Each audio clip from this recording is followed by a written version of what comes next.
Hello, my name is Jason Yates, and this is the lesson assignment. And so, research-based strategies for teaching vocabulary and comprehension. So, what we'll begin with is what is there are three levels of vocabulary learning, as you can see here: one, tier two, tier three.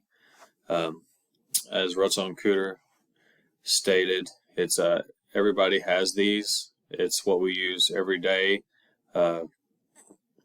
So if we talk, we're conversation throughout daily life. Anything we pick up to read, anything we do, we write. So just these are the basic components that makes, I guess, be both conversation and vocabulary and the ability to learn and just what's required for the learning experience. To start with, in Tier 1, the definition right there. I know that we can read, so I don't need to read directly off the PowerPoint. But as you can see, it's just common conversation. So for me, the easiest way to put this is like a child learning words. It's the most basic words. I relate this to when my daughters were learning to read, and the school sent them home with sight words. So you got your basic words, maybe some nouns, some verbs, just early reading words. And you can see, I will read the examples. There's dog, cat, boy, girl, just these, seems like most of them are single syllable words that are easy to learn. After that, we have the Tier 2. The book described as sophisticated synonyms, and also said that these are words that we might use every day. They're more complex words, but we use them often. So Tier 2 basically be the most important words for instruction, because they would also be a good indicator of how a student's progressing if they had the ability to learn and maintain those words. Tier 3 is, as it states, it's words that are learned through specialized knowledge. And as you can see here, it hits like the biology or the medicine. And the examples given are like isosceles, thesis, osmosis. So what that's saying is that they're content specific. So we don't use them as often, and if we are using them, we'll probably need to use them in the context to the content that we're teaching. So if we were talking about photosynthesis, if we learn the word photosynthesis, we would be learning that in biology. And that would sort of be a Tier 3 word, because that is, we're speaking in the context of biology when we're talking about that particular content. The word maps, okay? Describe what word map does, what it is. It's as simple as this. It asks 3 questions. What is it? What's it like? What are some examples? There were several different styles of word maps. This was just honestly the easiest, most simple that I thought a student would pick up on. Probably would have been better, maybe larger squares. I didn't really care for this design, but it is what it is. So the what is it? So this is just the blank. This is sort of a flow chart. You're going to go, the center would be your actual word. The 3 at the bottom, it wants you to list examples. And then the 3 off to the side, what's it like? So I chose to do a full one. So what I'll do here is, so the one that I use is desert. So what we have is location. So that's what is it? It's location. Maybe I should have put geographic location as I'm looking at this. So that would have been more specific. So desert. So give examples. So we have the Sahara, the Mojave, and the Sonoran.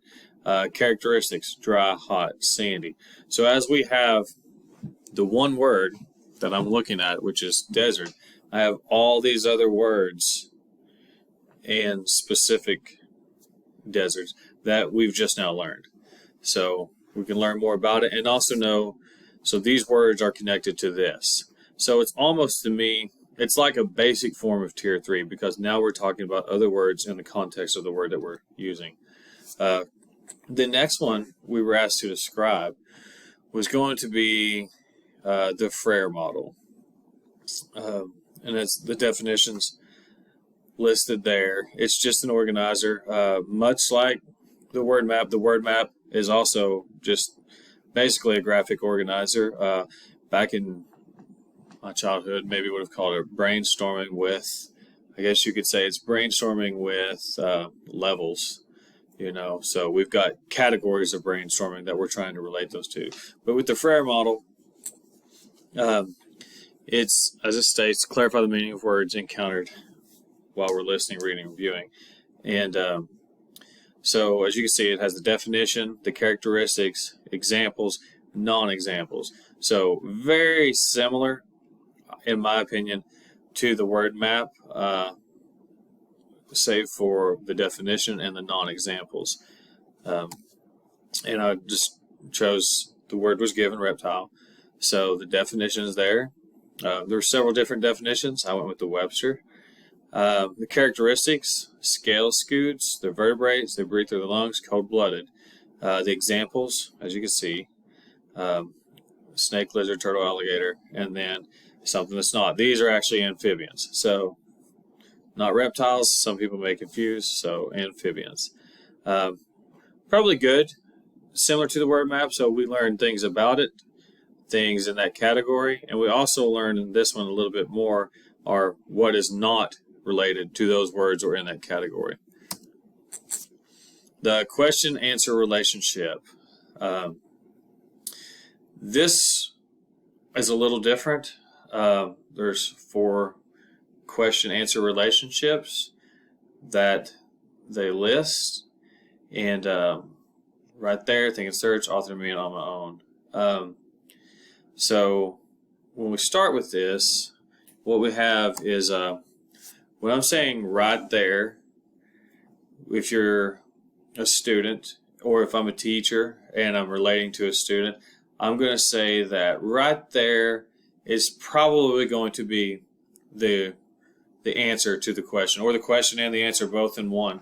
It's going to be usually in one sentence, maybe a couple sentences. The think and search, they're going to have to put together what different parts. So to find the answer they're looking for, they may have to read more than one section. It can be found in more than one paragraph, in different chapters, even in different books. So they have to put together from the different things that they've read. The author and me, as it states and as it sounds, you combine what's been written down and what you already know. You're going to have to draw from both. So they'll have to think about the text that they've read and think about what they know and use both of those experiences to answer. On my own is exactly as it says. Nothing that the author has to do with. This may be a pre-test, pre-something before you read, because it would be an example of it on my own, is you're not going to find that answer in the book. You have to use everything that you knew before going in. So my assumption would be that this is mostly like a pre-test. The recommendations that I would use, the very first one that I remember being used myself is when I went through my bachelor's, I had a lot of psychology and characteristic classes, and capitalize on student interest and abilities. I think that's a biggie. For me going in, I have no idea how to teach. I've never taught. I get nervous a little bit, and I'm not fully comfortable. So for me, I'd like to find out what the students are actually interested in to see if I could somehow find lesson material based off of that. The second As you can see, the readers need to have more and sustained reading experiences. And with that being said, it's basically saying that we need more blocks of reading per day. And you can get this by sending them home. It was done with both of my girls, and I think it helped a lot. Then we're going to have to use the assessments. The assessments, I believe, would be the most important aspect, because we need to be able to gauge how a student has progressed through. And reference sheet for the end, and that is the end of my presentation. And thank you very much for listening.